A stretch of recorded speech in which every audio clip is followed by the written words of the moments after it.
رنگ دکھا جاتی ہے، صحبت اللہ والوں کی اللہ سے ملوا جاتی ہے، صحبت اللہ۔ الحمد لله نحمده ونستعينه ونستغفره ونؤمن به ونتوكل عليه ونعوذ بالله من شرور أنفسنا ومن سيئات أعمالنا،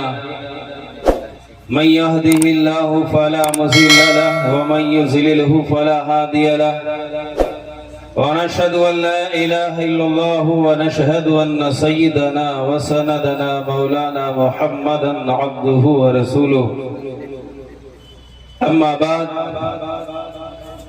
فأعوذ بالله من الشيطان الرجيم، بسم الله الرحمن الرحيم۔ الرحمن علم القرآن خلق الإنسان علمه البيان، صدق اللہ العظیم۔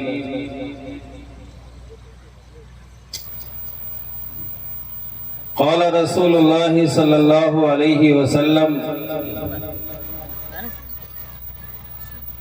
من سلک طریقا ینتمس فیہ علما سہل اللہ بہ الی الجنہ، او کما قال علیہ الصلاۃ والسلام۔ محترم بزرگوں اور عزیز ساتھیوں، اسٹیج پہ بیٹھے ہوئے ہمارے معزز مہمان جو بہت دور لکھنؤ سے ایک لمبی مسافت طے کر کے آئے، حضرت قاری رضی الدین صاحب، میں ان کا شکر گزار ہوں کہ وہ کل بھی ہم دیکھ رہے تھے حضرت قاری صاحب لکھنؤ میں ایک دستار بندی کے پروگرام میں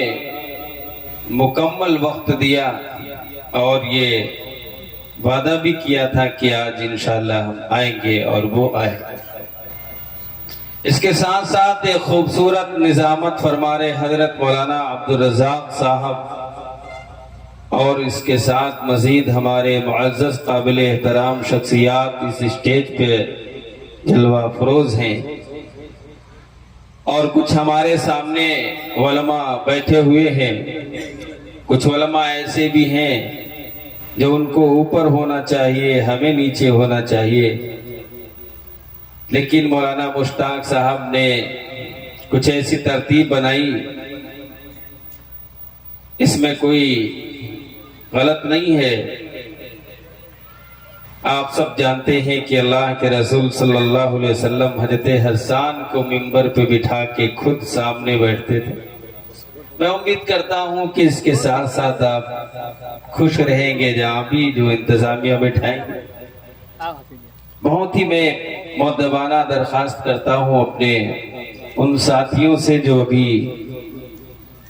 ٹہل رہے ہیں، ایک ماحول بنائے ہیں ٹہلنے کا، وہ جلسے گاہ میں آ جائیں۔ مہمان ہماری جو کرسی ہے مہمانوں کے لیے وہ بھی خالی ہے، اور پیچھے بھی لوگ نہیں ہیں، بہت زیادہ وقت بھی مجھے نہیں ہے۔ ہمارے بڑے جو دور و دراز کا سفر کر کے ہمارے درمیان آئے ہیں مفتی حضرت مفتی راشد صاحب دامت برکاتہم العالیہ، نائب محتمم دارالعلوم دیوبند، اس کے ساتھ ساتھ حضرت مفتی توحید صاحب وہ بھی تشریف لے آئے ہیں، بھی تھوڑی دیر میں انشاءاللہ آپ ان سے روبرو ہوں گے۔ سامنے بیٹھ کے ہنسنا نہیں، ورنہ مقرر تمہاری ہی ہنسی پہ تقریر کر دے گا۔ میں نے علم کے نسبت سے قرآن کی ایک آیت آپ کے سامنے پیش کی، اور ایک میں نے حدیث آپ کے سامنے پیش کی۔ اس مختصر سے وقت میں آپ کو صرف یہ کہنا چاہتا ہوں کہ جب علم کی شروعات ہو جاتی ہے، طلب پیدا ہو جاتی ہے، تو اس پہ جو پھل اللہ تبارک و تعالیٰ دیتا ہے اس کے تعلق سے میں نے ایک حدیث آپ کے سامنے پیش کی کہ اللہ تبارک و تعالیٰ کے محبوب ہم سب کے تاجدار محمد عربی صلی اللہ علیہ وسلم نے فرمایا کہ جب کوئی اپنی محنت علم کے لیے جاری کر دیتا ہے تو اللہ تبارک و تعالیٰ جنت کے راستے اس کے لیے آسان کر دیتے ہیں، جنت کے راستے آسان کر دیتے ہیں۔ اور اس کے لیے جو حافظ قرآن ہو گئے ہوں، جنہوں نے اللہ کے مقدس کلام کو اپنے سینے کے اندر اتار لیا ہو، یعنی حفظ کر لیا ہو، ان کا مرتبہ، ان کا مقام تو بہت بلند ہے، بہت بلند ہے۔ میں اکثر یہ کہا کرتا ہوں، اگر دنیا کی یہ جو چیزیں دکھتی ہیں، یہ ساری چیزیں اس کے بدلے میں دے دی جائیں، یہ آسمان و زمین کی جو خلا دکھتی ہے، یہ ساری دنیا کی نعمتوں سے بھر دی جائے، پھر اس کے بعد اس حافظ کو اس کا بدل کے طور پہ دیا جائے تو یہ حفظ کا بدل نہیں ہو سکتا۔ اس کا بدل جو حق ہے وہ اللہ ہی دینے والا ہے، اللہ ہی کل مرنے کے بعد دے گا۔ اب سوال یہ ہے کہ ہمارے جو حفاظ ہیں، ہمارے درمیان جو قرآن پڑھنے والے ہیں، ہمارے درمیان جو مدرسے سے لگے ہوئے لوگ ہیں، عملہ ہے، ہماری قوم کے لوگ جس طریقے سے ہمارے بچوں کو جو حفظ کر رہے ہیں، جو مدرسوں میں پڑھ رہے ہیں، ہمارے ان اساتذہ کو جو مدرسے میں پڑھا رہے ہیں یا مدرسے کی ذمہ داری اٹھائے ہیں، سوال یہ آتا ہے ان کا کیسا ان کا مقام ہے ہماری قوم کے نزدیک؟ یہ بہت بڑا سوال ہے۔ اس کے پیچھے آپ جب جائیں گے، ملکوں کی تاریخیں دیکھیں گے تو باقاعدہ اس کے پیچھے ایک مضبوط شاخ سے ملے گی کہ جس قوم نے بھی اپنے رہنما، اپنے رہبر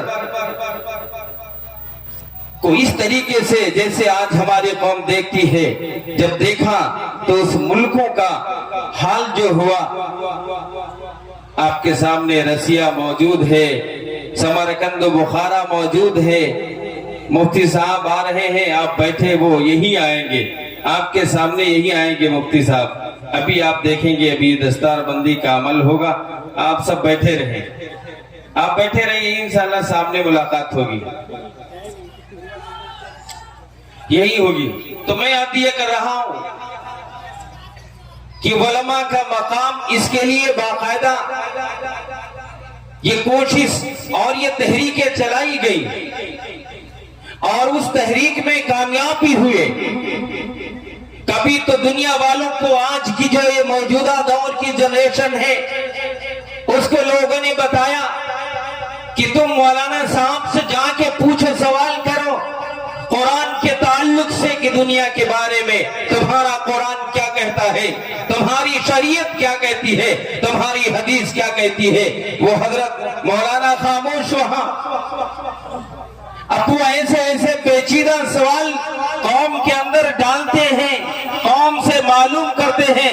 وہ علماء بیچارے خاموش کہیں نہ کہیں ہو جاتے ہیں۔ تو یہ بھی ایک سازش ہے، یہ بھی ان کی ایک کوشش ہے، اور وہ اس کوشش میں آہستہ آہستہ آگے بڑھ رہے ہیں۔ آج میں صرف یہ عرض کر رہا ہوں، آپ سے کہنا چاہتا ہوں، ہمارے بڑے اکابر آئے ہیں، جس طریقے سے حضرت کا استقبال آپ سب کر رہے ہیں، یہ بھی کم ہے، ان کا تو بہت اور مزید بڑھ کے حضرت کا استقبال ہونا چاہیے۔ یہ ہم سب کے بڑے ہیں، یہ ہم سب کے اکابر ہیں، یہ ہم سب کے سر کے تاج ہیں، ان کی جو بھی عزت کی جائے کم ہے، ہم سے ان کی عزت جو ہونا چاہیے وہ نہیں ہو سکتی ہے۔ اور ہماری اور آپ کی حیثیت ہی کیا ہے، جس کے لیے اللہ تبارک و تعالیٰ نے بتایا ہو، جس کی تعلق سے آپ صلی اللہ علیہ وسلم نے بتایا ہو، حدیثوں کے اندر فرمایا ہو، یہ ہمارے علماء وہ ہیں جس طریقے سے زمین والوں کے لیے اوپر آسمان میں ستارے چمکتے ہیں، آسمان والوں کے لیے زمین پہ یہ ہمارے علماء چمکتے ہیں۔ یہ الگ بات ہے، ہمارا اپنا فیصلہ ہے، ہماری سمجھ میں نہیں آتا ہے کہ یہ علماء حقیر ہیں، یہ علماء وہ ہیں جو دنیا کی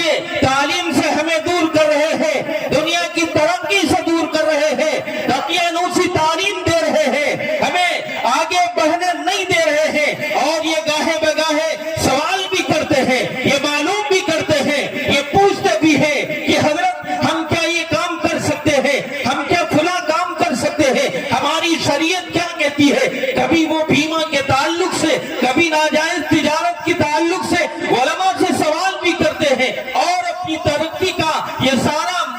اس میں اپنا سب کچھ جو سوچتے ہیں کہ ہماری ترقی اسی ناجائز تجارت پہ ہے، یہ معلوم بھی کرتے، سوال بھی کرتے، یہ باقاعدہ اپنی بات کو رکھتے ہیں، لیکن سچ یہی ہے، سچ یہی ہے کہ اگر تم شریعت پہ چلو گے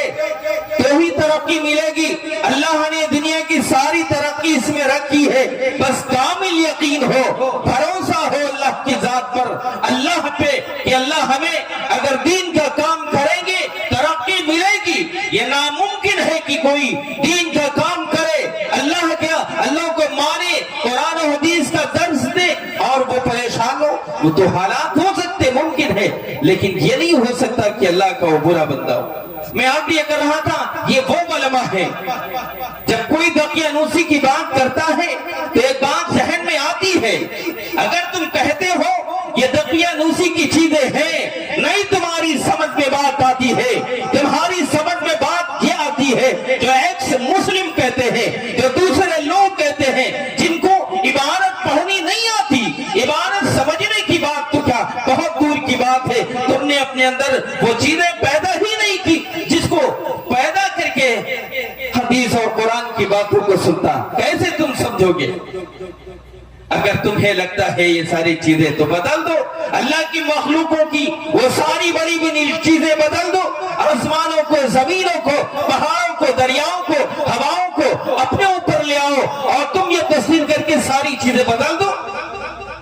تم یہ بھی کہو کہ ہم بہت دنوں سے اپنے منہ سے، ہاتھ سے لقمہ توڑ کر منہ میں کھاتے ہیں چلے آئے ہیں، اب طریقہ یہ پرانا ہو گیا، اب بدلنا چاہیے، تو کھاؤ، دوسرے طریقے سے کھاؤ، دوسرا منہ کہیں تلاش کرو۔ بہرحال طریقہ وہی کامیاب ہے۔ یہ زمانہ تم سے کہے گا آؤ اگر ترقی کرنا ہے ہمارے ساتھ آگے بڑھو، ہمارے قدم میں قدم ملاؤ، لیکن حقیقت یہ ہے کہ اگر آپ کو ترقی کرنا ہے، اگر آپ کو آگے بڑھنا ہے، آپ کو پیچھے صحابہ کی طرف جانا ہوگا، آپ کو پیچھے اپنے علماء و صلحاء کی طرف جائیں گے، اللہ تبھی ترقی میں دے گا۔ اور ان کی طرف جب ہم دیکھتے ہیں، چند چھوٹے صحابہ کی جماعت ہے، لیکن وہ چھوٹی جماعت اللہ نے دنیا پہ کیسے غالب کیا، کیسے اللہ نے غلبہ دیا کہ وہ چھوٹی سی جماعت جب اٹھتی ہے ایک چھوٹے سے شہر سے اور اٹھ کر پوری دنیا پہ حکومت کرتی ہے، پوری دنیا کے لوگ مانتے ہیں ہاں یہ قرآن کے ماننے والے ہیں، ایسے ترقی کے نمونے پائے گئے کہ الحمدللہ حکومتوں کے چلانے میں لوگوں نے ان کی زندگی اور اصول کو داخل کیا، ان کی زندگی اور اصول کو داخل کیا کہ اگر کسی حکومت کو مستحکم ہونا ہے، صحیح طریقے سے چلانا ہے تو اس اصولوں کو داخل کرنا ہوگا۔ حضرت عمر فاروق، حضرت ابوبکر صدیق رضی اللہ تعالیٰ عنہ۔ یہ الگ بات ہے کہ آج ہماری سمجھ میں بات نہیں آتی ہے، ہمارے یہ بہت دور کی چیز ہمیں لگتا ہے، ہمارا آئیڈیل یہ دنیا کے سارے بڑی شخصیات جو ہے وہ لگتی ہے کہ یہ ہو سکتے وہ ہو سکتے، بالخصوص ہماری قوم کے نوجوانوں کو کبھی کھلاڑیوں کا نمونہ پیش کرتے ہیں اپنی شکل صورت بنا کے، کبھی وہ ہیرو کو اپنی شکل صورت بنا کے ہیرو کا آئیڈیل پیش کرتے ہیں، اپنا کوئی آئیڈیل بناتا ہیرو کو، کوئی کھلاڑی کو بنا رہا ہے۔ میں آپ سے سوال کرتا ہوں، بتاؤ ایک کمی تو نکال کے بتاؤ، کیا تمہیں وہ کمی نظر آئی ہمارے بڑے صحابہ حضرت ابوبکر صدیق رضی اللہ تعالیٰ عنہ کی زندگی میں؟ کیا تمہیں کمی نظر آئی حضرت عمر فاروق رضی اللہ تعالیٰ عنہ کی زندگی میں؟ کیا تمہیں کمی نظر آئی حضرت عثمان غنی رضی اللہ تعالیٰ عنہ کی سیرت میں؟ کیا تمہیں کمی نظر آئی حضرت علی رضی اللہ تعالیٰ عنہ کی سیرت میں؟ یہاں تک کہ 1.25 لاکھ تقریباً صحابہ، ان تمام صحابہ کی زندگیوں میں کیا تمہیں کمی نظر آئی؟ کیا تمہیں ایسا لگا کہ ہم کو اپنا آئیڈیل انہیں نہیں بنانا چاہیے؟ اگر انہیں بنائیں گے ہم پیچھے چلے جائیں گے، ہم ترقی نہیں کر سکتے، ہم اچھے نہیں کہے جا سکتے، ہمیں قوم کے اندر کوئی عزت نہیں دے گا، کوئی مقام نہیں ہوگا۔ کیا تمہارا آئیڈیل ہو سکتا؟ کیا تمہیں کمی نظر آئی ان صحابہ کے بارے میں جو تم ان صحابہ کو وہ مقام، وہ عزت، وہ آئیڈیل نہیں بناتے ہو جو حقیقت میں دینا چاہیے، بنانا چاہیے؟ کیا تمہیں نظر نہیں آیا ہمارے ان بزرگوں کے یہ کمزور بدن والی تمہیں لگتا، لیکن حقیقت یہ ہے اللہ کی قسم انہی کی محنت پر، ان کی کوشش پر جب ہم سب سو جاتے ہیں، یہ ہمارے درمیان بہت دور سے سفر کر کے آئے ہیں، جانے کئی رات ایسی ہوئی ہوگی جو آنکھ نہیں لگی ہوگی، سوئے نہیں ہے، صرف ہماری اور آپ کی فکر میں ہماری قوم دوبارہ کیسے وہ مقام حاصل کر لے جو کبھی یہ مسلم قوم دنیا والوں کے لیے آئیڈیل تھی، نمونہ تھی، مثال تھی، دوبارہ پھر وہ چیز کیسے زندہ ہوگی۔ کئی دن کا یہ سفر علماء ہمارے طے کرتے رہتے ہیں، رات گزرتی رہتی ہے، ایک رات ہوئی، دو رات ہوئی، تین رات ہوئی، آپ ذرا سوچئے تو صحیح، ایک رات اگر تمہیں جاگنا پڑ جائے، آپ کو دوسرے دن نیند آتی ہے، پریشان ہو جاتے ہیں، کام کوئی نہیں کر پاتے، لیکن ہمارے یہ علماء اللہ انہیں سلامت رکھے، ان کا سایہ ہم سب کے سروں پہ تاجر قائم فرمائے۔ یہ حضرت کئی دنوں کا سفر، کئی مہینوں کا برابر سفر کر کے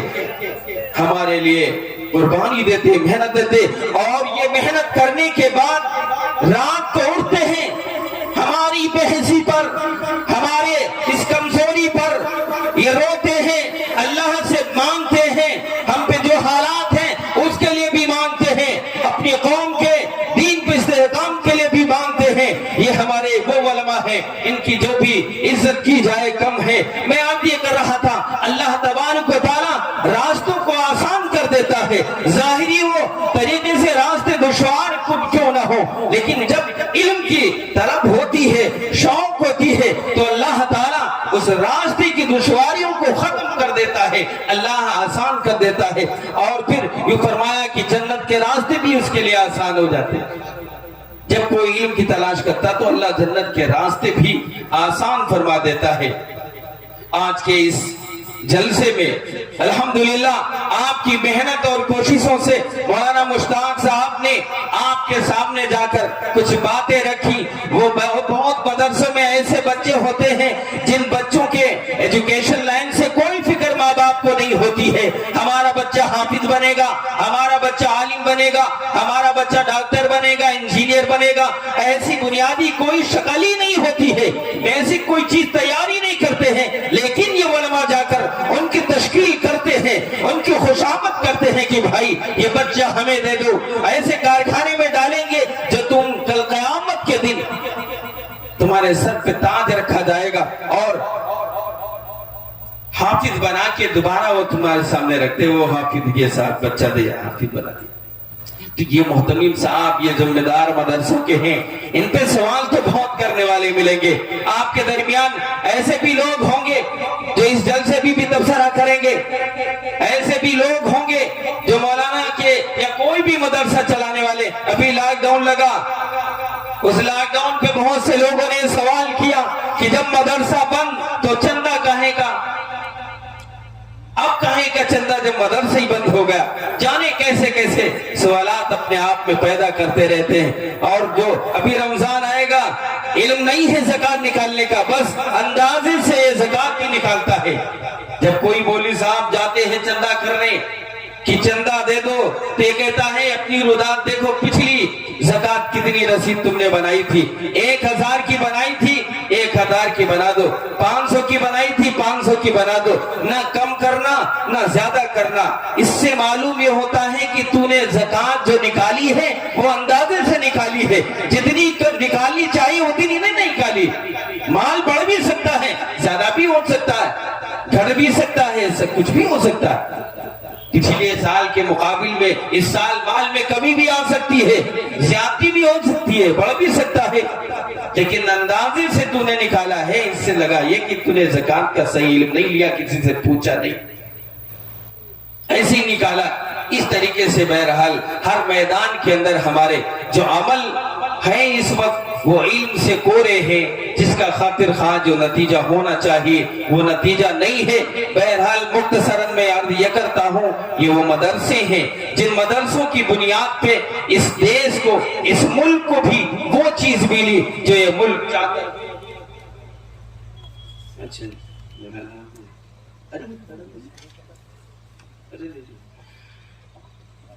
بہرحال مفتی ہمارے حضرت مفتی صاحب آئے، اللہ کا شکر ہے۔ میں حضرت کے جو وقت کی بہرحال بہت کم مختصر وقت ہے حضرت کے پاس، میں اسی کے ساتھ اپنی بات ختم کرتا ہوں۔ وآخر دعوانا الحمدللہ رب العالمین۔